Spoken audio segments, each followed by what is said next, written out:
નમસ્કાર જૈન મિત્રો, આજે યુટ્યુબના માધ્યમથી હવે આજના વિડીયોની અંદર છે આપણે વાત કરવાના છે કે ભાઈ ભાષાની અંદર જે ચાર ભાષા આવે છે, માની લો કે ગુજરાતી, હિન્દી, અંગ્રેજી ને સંસ્કૃત, તો આ ચારેય ભાષાની અંદર છે વ્યક્તિગત જોવા જાય તો સેપરેટ ભાષાની અંદર છે કેટલું કટઓફ રહી શકે વિદ્યા સહાયક ધોરણ 6 થી 8 ની અંદર, તો એ ભાષામાં કેટલું કટઓફ રહી શકે છે દરેક વિષયનું, એ વિષય આપણે આ વિડીયોની અંદર વાત કરવાના છીએ. તો સૌથી પહેલા તો જોવા જાય તો ત્રણેય વિષયની અંદર છે લગભગ 393 એ રીતે ટોટલ જગ્યાઓની ફાળવણી થઈ છે. ભૂતકાળમાં જોવા જાય તો ભરતીઓમાં છે કેન્દ્રીકૃત એકી સાથે બધાનું મેરિટ બહાર પડતું, જેમ ગણિત વિજ્ઞાનનું પડે રીતે. પરંતુ હવે જોવા જઈએ તો કુલ જગ્યાઓ છે એના 25% છે એ બધી વિષયને મળતા હોય છે. તો ટોટલ જગ્યાઓ કેટલી છે? 1572. એટલે ચારે વિષયને ભાગે પડતી કેટલી આવશે? 303. તો આજના વિડીયોની અંદર છે આપણે અલગ અલગ વિષયની છે કેટલો કટઓફ રહી શકે કેટેગરી વાઇઝ અને વિષય વાઇઝ એની આપણે વાતચીત કરીશું. આ વિડીયોની અંદર જે આપણે કટઓફની વાત કરવાના છે તો એ પીએચ હોય કે પછી મહિલા હોય કે પછી નિવૃત્ત સૈનિક, જે એસએલ 10% આવે છે, એ બધી જગ્યાઓ છે એ સમાવિષ્ટ કરી અને સાથે કર્યું છે. આમાં પીએચની કેટલું કટઓફ રહી શકે, મહિલાનું કેટલું રહી શકે, એ આપણે અલગથી નથી કરેલું, સાથે જ કરેલું છે. એટલે જ્યારે પણ માની લો કે પીએચનું કે મહિલાનું કે એ રીતે આવશે કેટલું કટઓફ, તો આને આડેગાળે જ રહી શકે છે. આ જે કટઓફની આપણે વાત કરવાના છે સંભવિત કટઓફ છે. આને આડેગાળે 0.5% કે 1% જ આગળ પાછળ રહી શકે છે. તો આપણે એ વિશે વાતચીત કરીશું. અને ગુજરાતીમાં 393, હિન્દીમાં 393, અંગ્રેજીમાં 393 અને સંસ્કૃતમાં 393. તો આપણે સૌથી પહેલા કેટેગરી, કઈ કેટેગરીમાં કેટલી જગ્યાઓ છે, પછી એમાંથી માની લો કે કેટેગરીના ઉમેદવાર હોય અમુક જનરલની અંદર આવી જતા હોય તો કેટલા ઉમેદવારો છે જનરલમાં ઇન થઈ જાય છે. એટલે એનો મતલબ કે કુલ કેટેગરીના કેટલા કેન્ડિડેટ લાગી શકે એવી સંભાવના છે, મેરિટ કેટલું રહે છે, અને જનરલનો કેટલામો રેન્ક તમારો કઈ કેટેગરીમાં કેટલામો રેન્ક હોય તો તમે સેફ ઝોનમાં આવો છો, એ બધી વિગતવાર આપણે વાતચીત કરવાના છીએ. તો ચાલો આપણે સૌથી પહેલા ગુજરાતીની વાતચીત કરીએ. તો ચાલો જોઈએ હવે કટઓફ કેટલું રહી શકે છે. આપણે જોઈએ કે ભાષા ધોરણ 6 થી 8માં જે સામાન્ય ભરતી થવાની છે એમાં કુલ જગ્યાઓ કેટલી છે? 5400, ત્રણેય વિષયની સહિત થઈને. હવે એમાં ભાષાની જગ્યાઓ જોવા જાય તો કેટલી છે? 1572. એમાં ગુજરાતીના 393, હિન્દીના એટલા, અંગ્રેજી અને સંસ્કૃત બધાની કેટલી જગ્યા છે? 393. મતલબ કુલ જગ્યાના છે 25% ભાગે પડતા ચારેય વિષયને આવતા હોય છે. આજે જે કટઓફની આપણે વાત કરવાના છે એ નગર અને જિલ્લા બે શાળાઓ છે મર્જ, લગભગ નગરની છે 2-3, 4 સીટો એ રીતે હોય છે. બાકી એ બધી સીટો સાથે એમાં પીએચ, મહિલા અને એસએલ 10% સહિતનું છે ને આમાં કટઓફ મૂકી દીધું છે. આનું આપણે અલગથી કટઓફ બનાવેલું નથી. અને જો તમને વિડીયો સારો લાગે છે તો તમે લાઇક કરજો, શેર કરજો, સબસ્ક્રાઇબ કરજો. અને સોશિયલ મીડિયામાં ઇન્સ્ટા હોય, ફેસબુક હોય, ટ્વિટર હોય, ટેલિગ્રામ હોય કે યુટ્યુબ હોય, તમે આ નામ સર્ચ મારશો તેજસ મજીઠિયા, તો ત્યાંથી તમને તમામ અપડેટ શિક્ષણની મળતી રહેશે. વધુ કંઈ પ્રશ્ન હોય તો તમે કમેન્ટ બોક્સમાં રજૂ કરજો. તો જોઈએ આપણે હવે વિષય વાઇઝ. તો સૌથી પહેલાં વાત કરવાની છે આપણે ગુજરાતી વિષય વિશે.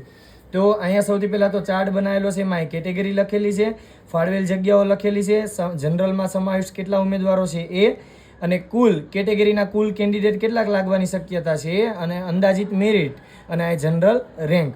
તો સૌથી પહેલાં જોવા જાય તો આપણે ગુજરાતી વિષયમાં વાત કરીએ તો ઓપન કેટેગરીમાં 172, એસસીમાં 21, એસટીમાં 84, એસીબીસીમાં 76, ઈડબ્લ્યુએસમાં 40 અને કુલ જગ્યાઓ 393.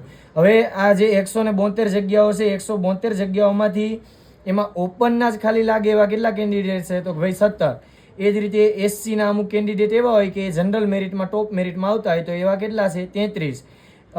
એસટીના કેટલા છે? 6, એસીબીસીના 85 અને ઈડબ્લ્યુએસના 31. મતલબ કે આ બધો ટોટલ તમે કરો તો કેટલો થઈ જાય? 172. તો જે 172 જનરલની સીટ છે એમાં કેટેગરીના આટલા કેન્ડિડેટ લાગી શકવાની સંભાવના છે. જો જનરલના મેરિટમાં આવતા હોય ને, જનરલમાં લઈ લે છે તો આટલું આંકડો મળે છે. તો હવે કુલ કેટેગરીની જગ્યાઓ કેટલી થાય છે? તો ઓપનના કેટલા લાગે છે? 17, કેમ કે એમને તો જનરલ મતલબ જનરલ. હવે એસસીના કુલ કેન્ડિડેટ કેટલા લાગે? તો 21 + 33 એટલે કેટલા? 54. એસટીના 84 + 6 એટલે 90.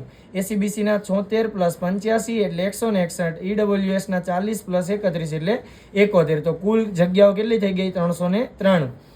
તો ઓપનનું મેરિટ કેટલું રહી શકે ગુજરાતી વિષયની અંદર? ઓપનનું મેરિટ 69.2897. એ જ રીતે એસસીનું મેરિટ 68.76, 81, એસટીનું 65.23, એસીબીસીનું 68.38, ઈડબ્લ્યુએસનું 68.46. આટલું મેરિટ રહી શકવાની સંભાવના છે. અને જનરલમાં કેટલો રેન્ક હોય તો તમે તમારી કેટેગરીમાં સેફ કહેવા?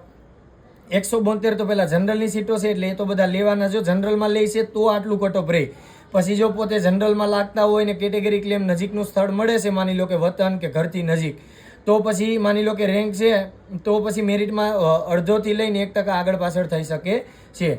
તો સેફ ઝોનમાં ઓપન 172, એસસીના 256, એસટીના 166, એસીબીસીમાં 342, ઈડબ્લ્યુએસમાં 322. જો આટલી રેન્જમાં તમે આવતા હોય છે તો તમારા લાગવાના ચાન્સ છે, સંભાવના છે સૌથી વધુ રહી છે.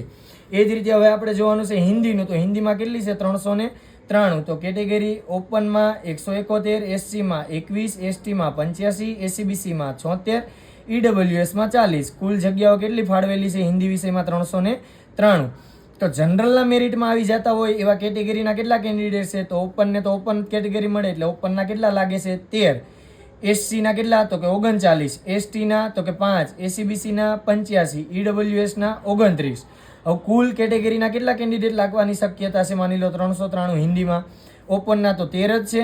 પછી એસસીના જોવા જાય તો 21 + 39 એટલે કેટલા? 60, એસટીના 90, એસીબીસીના 161, ઈડબ્લ્યુએસના 69. એમ કુલ કેટલા થઈ ગયા? 393. હવે આનું મેરિટ કેટલું રહી શકે હિન્દી વિષયમાં?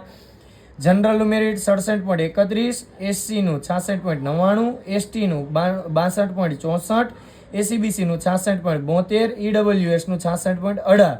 હવે આ રેન્કમાં તમે હિન્દી વિષયમાં તમે તમારી કેટેગરીમાં આવતા હોય તો ક્રમિક ભરતી થાય છે. અમુક લોકો છે 1 થી 5માં લઈ લે છે, અમુક ચાલુ નોકરીવાળા નથી આવતા. તો કેટલો રેન્ક હોય તો તમે સેફ ઝોનમાં કહે? તો જનરલ 171, કેમ કે સીટો જ આટલી છે. એસસીની 244, એસટીની 1327, એસીબીસીની 307 અને ઈડબ્લ્યુએસની 424. આટલા કેટેગરીમાં તમે હિન્દી વિષયમાં આવતા હોય તો સેફ ઝોનમાં આવો છો. એ જ રીતે હવે આપણે વાત કરવાની છે અંગ્રેજી વિષય વિશે. તો કેટેગરીમાં ઓપનમાં કેટલી છે? 172, એસસીમાં 22, એસટીમાં 84, એસીબીસીમાં 76, ઈડબ્લ્યુએસમાં 39. કુલ કેટલી સીટો આપેલી છે અંગ્રેજી વિષયમાં? 393.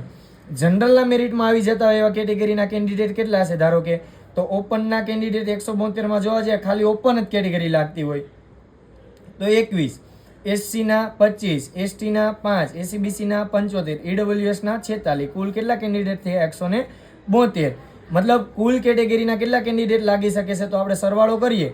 ઓપનના તો 21 જ રહેશે, એસસીના 22 + 25 એટલે 47, એસટીના 89, એસીબીસીના 76 + 75 એટલે 151, ઈડબ્લ્યુએસના 85. મેરિટ કેટલું અંગ્રેજી વિષયમાં રહી શકે? તો જનરલનું મેરિટ 71.97, એસસીનું 70.44, એસટીનું 66.41, એસીબીસીનું 70.82, ઈડબ્લ્યુએસનું 70.86. આટલું મેરિટ અંદાજિત અંગ્રેજીની અંદર કેટેગરી વાઇઝ રહી શકે છે, સંભાવના છે. જનરલ રેન્ક કેટલો હોય તો તમે સેફ ઝોનમાં આવી શકો? તો એસસીનો જોવા જાય તો 396, એસટીનું 2131, એસીબીસીમાં 319, ઈડબ્લ્યુએસમાં 313. આટલો જો રેન્ક હોય છે તો એ સેફ ઝોનમાં આવે છે. હવે જોવા જાય તો કે સંસ્કૃત વિષયમાં જગ્યાઓ કેટલી છે? 393. ઓપનમાં 171, એસસીમાં 21, એસટીમાં 84, એસીબીસીમાં 77, ઈડબ્લ્યુએસમાં 40. કુલ જગ્યાઓ સંસ્કૃત વિષયમાં 393. જનરલમાં કેટલા કેન્ડિડેટ લાગે છે? જનરલના તો કે 19. જનરલના મેરિટમાં એસસીના કેટેગરી કેટલા? એસસી કેટેગરીના ઉમેદવારો આવે છે 27, એસટીના 2, એસીબીસીના 59, ઈડબ્લ્યુએસના 64.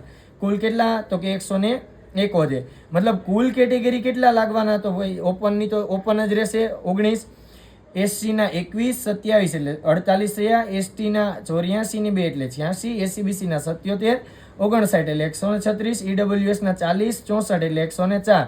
તો આટલી કેટેગરીના કેન્ડિડેટ છે લાગવાના કુલ સંભાવના છે. અંદાજિત મેરિટ જોવા જાય તો જનરલનું છે 69.02, એસસીનું 68.04, એસટીનું 63.69, એસીબીસીનું 68, ઈડબ્લ્યુએસનું 68.38. હવે જનરલ રેન્ક તમારો આટલો જો આવતો હોય સંસ્કૃત વિષયમાં તો તમે સેફ ઝોનમાં છો. તો જોવા જાય તો એસસીનો 347, એસટીનું 1467, એ જ રીતે એસીબીસીનું 320 ને ઈડબ્લ્યુએસનું 291. આટલો રેન્ક તમારો સંસ્કૃત વિષયમાં આવતો હોય તો તમે સેફ ઝોનમાં આવો છો. હવે આ જે મેરિટ આપણે બનાવેલું છે એ અંદાજિત મેરિટ છે, આને આડેગાડે રહી શકે છે. ઘણી એવી સંભાવનાઓ રહેલી છે કે એ સંભાવનાની અંદર તમે જો આવતા હોય છે તો એ પણ ક્રાઇટેરિયા ફોલો કરતો હોય છે તો આટલું મેરિટ અંદાજિત રહી શકે. ગુજરાતીનું આટલું, હિન્દીનું આટલું, અંગ્રેજીનું આટલું અને સંસ્કૃતનું આટલું. ભરતી જો 9 થી 12ની છે ક્રમિક થાય છે, 1 થી 5માં માની લો જે લાગી જાય છે, 6 થી 8માં રિપીટ નથી થતા, ચાલુ નોકરીવાળા છે બોન્ડ ભરીને નથી આવતા, અથવા તો માની લો કે આ રીતે સીટો ખાલી રહી છે, તો માની લો કે મેરિટ નીચું આવવાની સંભાવના છે. તો જે મેં કટ ઓફ મેરિટ તમને કીધું છે એ મેરિટની અંદર છે 1-8% અથવા અડધો કે 1.5%ની આડેગાળે ફેરફાર રહી શકે છે, પરંતુ આટલું તો મેરિટ અંદાજિત રહી શકે છે. એટલે જો તમે સેફ ઝોનમાં આવો છો તો સારી વસ્તુ છે. બાકી મારી એવી તમને એક ઈચ્છા છે કે ક્રમિક ભરતી માટે રજૂઆત સતત ચાલુ રાખો. કંઈ તમને આ બાબતે પ્રશ્ન હોય છે તો તમે સોશિયલ મીડિયામાં બધી જગ્યાએ તમે નામ સર્ચ મારશો તો આ મળી જશે. શિક્ષણની ત્યાં તમામ શિક્ષક ભરતીની અપડેટ આપવામાં આવશે. વધુ કંઈ પ્રશ્ન હોય તો તમે આ નંબર પરથી ચોક્કસથી કમેન્ટ બોક્સમાં રજૂ કરો છો.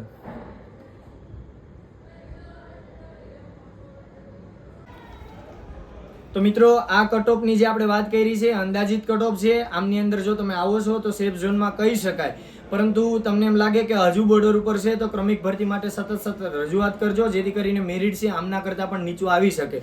તો જો વિડીયો તમને સારો લાગ્યો હોય તો ચેનલને લાઇક કરજો, શેર કરજો અને સબસ્ક્રાઇબ કરજો. વધુ કંઈ તમને મૂંઝવણભર્યો પ્રશ્ન થાય છે તો ચોક્કસથી કમેન્ટ બોક્સમાં રજૂ કરજો.